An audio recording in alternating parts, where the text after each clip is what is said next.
मार्गी समाज आणि युवक मंडळाच्या वतीनं श्री पोषम्मा देवी उत्सव 2025 मोठ्या उत्साहात संपन्न झालाय।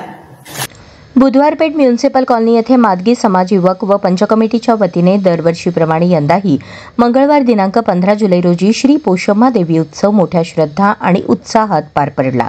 या उत्सवात 100 ते 150हून अधिक भाविकांनी पारंपरिक मिरवणुकीत भाग घेतला। या मिरवणुकीनंतर श्री पोषम्मा देवीला नैवेद्य अर्पण करण्यात आला। या प्रसंगी श्री लक्ष्मी पोषम्मा देवीचे पूजन अनंत नेता जाधव, आनंददादा चंदनशिवे, विनायक अण्णा विटकर, गणेश पुजारी, अजित भाऊ गायकवाड, वंदनाताई गायकवाड, बाली मंडेपू, अहरोन स्वाके आदी मान्यवरांच्या हस्ते संपन्न झाले। हा मिरवणूक बुधवारपेठ म्युनिसिपल कॉलनी येथून मंत्री चंडक येथे बोनालून नेण्यात आले।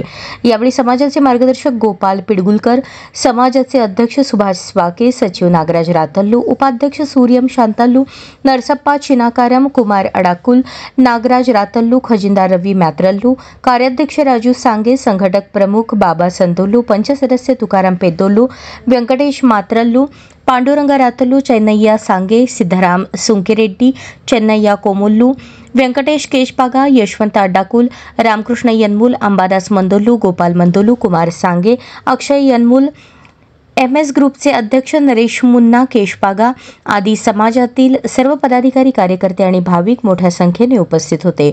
श्रद्धा, भक्ती आणि एकतेचा हा प्रेरणादायी सोहळा प्रत्येकाच्या मनात नवी ऊर्जा निर्माण करणारा ठरला।